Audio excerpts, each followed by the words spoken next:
Welcome to W&L Sports Weekly. I'm Jeremy Franklin. This week we'll speak with women's track and field coach Dana Freeman, men's basketball player Michael Hegar, and women's basketball player Ailyn Kelly. But first, a quick look back at the weekend in Washington in Lee athletics. Samantha Yates set a meet and facility record in the 5,000 meters to lead women's track and field at Liberty's Darius Dixon Invitational. Maggie Siebold also broke the indoor school record in the 800, and the men's 4x800 relay team set a new program mark as well. Wrestling went 2-1 at McDaniel, downing Hampton-Sydney and the host Green Terror while dropping a close decision to Gettysburg. Men's basketball fell 65-57 at ODAC leading Randolph-Macon, and women's hoops lost 74-60 at home against Roanoke. With me in the studio is women's track and field coach Dana Freeman. Dana, welcome back to the show. Thanks for having me. You've already had several meet and facility and school records set, a lot of personal bests through the first few weeks of the year. How pleased have you been with the team's start to the indoor season? Well, it takes a little while to get rolling at the beginning of the indoor season. Our training volume stays pretty high, so it's kind of a waiting game for these peak performances. That being said, though, last weekend we had 15 personal bests, as you mentioned. Maggie set a school record in the 800, and Sam set a meet and facility record in the 5K. I think everyone was mentally geared up and ready to run, but physically we're just beginning to hit our stride. So I'm confident the best is even yet to come. You have a very special senior class. Tell us about those athletes and what they meant to the program. I do. This is an extremely special senior class that's really worked for their results. They bring a really unique perspective in terms of their commitment to themselves and their teammates. They're responsible for 15 indoor and outdoor school records. They've experienced everything from having to gut out a third-place ODAC finish to last year really laying it on the line for a heartbreakingly exciting 2-point defeat. I know that they want to leave this campus as conference champions, and they will do everything in their power to make that happen. You mentioned the heartbreaker at the ODAC indoor meet. The Generals also finished second at the outdoor championship. Absolutely. How have those close calls motivated the team for 2017? Well, I think we certainly walk away from last year with a confidence that can be done. This year we focused not so much on the place, but on the persistent work each day that will ultimately get us to the place that we want. Specifically, what is on the agenda over the next few weeks as you prepare for the ODAC indoor meet in late February? Absolutely. Well, this weekend we head to the JDL Fast Track facility with a small group of individuals hoping to set some school records this weekend.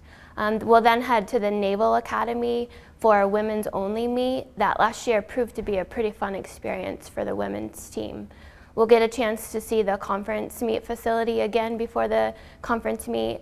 The last few weeks will just be about fine-tuning our performances and mentally preparing for the challenging ODAC championships. Dana, thanks for joining us. Good luck throughout the year. Thanks so much, Jeremy. Here with me now is Michael Hegar, junior basketball player from Cary, North Carolina. Michael, welcome to the show. Thanks, Jeremy. The Generals alternated wins and losses throughout the month of January. How can the team develop a bit more consistency as you close in on the end of the regular season? I think one key thing for us is to approach every practice and every game, focusing on the little details to prepare us for every win, and then every different opponent has different kind of things that we need to prepare for. So working on that every day and having a mindset to approach every day, working on little things. Overall, how much has the W&L team improved since the start of the season back in November? I'd say we've made a lot of strides. We definitely play together, and we are stringing together more minutes. We still have yet to, I would say, put together a solid 40 minutes overall. We still have a few stretches here and there where we have a little mental lapse and let them back into it sometimes, but we've definitely improved and have narrowed that stretch down. You've become one of the key reserves in the W&L backcourt over the last few weeks. How do you view your role on the court? My role would be to provide a spark, provide energy to the team. I come in, give a lift energy-wise, continue to level people off, get stops defensively, loose balls, hustle plays. The Generals enter the week tied for 7th place in the ODAC standings, meaning that you're currently in line to host a first-round game in the ODAC tournament. How important is seeding as you look ahead to the postseason? I would say seeding is very important to us. It determines our path to the ODAC championship game. The higher seed, the better our chances, so focus on winning these next few games to improve our seeding if we can, potentially even get a bye. That'd be great, I think. Michael, thanks for joining us. Best of luck the rest of the year. Thank you, Jeremy. I'm joined now by Ailyn Kelly, junior basketball player from Clifton, Virginia. Ailyn, welcome to the show. Thanks so much for having me. It's fair to say that 2016-17 has been an injury-riddled season for W&L. How are you and your teammates dealing with the adversity that you've had to face? Yeah, to say it's been injury-riddled is kind of an understatement. I mean, we've all been very hurt. We've lost 2 captains. Right now we're struggling with Post being out. I think that what we've done the best this season is just having such a deep team and such a talented team that a lot of freshmen and sophomores have been able to step up and kind of learn more roles and take like a great position in the team, with Smithy, especially in the Randolph-Macon game, with me and Emma in foul trouble, and having post outs, especially Stewart. She was able to step up and play great defense, so it's been helpful. You alluded to Tuesday's win over Randolph-Macon. It snapped a stretch where the Generals had lost 5 out of 6 games against some very tough competition, but how can you build off of that victory going forward? Yeah, you know, Randolph-Macon was a huge win for us. We really needed kind of a win. It's been a rough couple weeks, and I think that with Randolph-Macon, it was just such a great game to see us all play as a team and such high energy.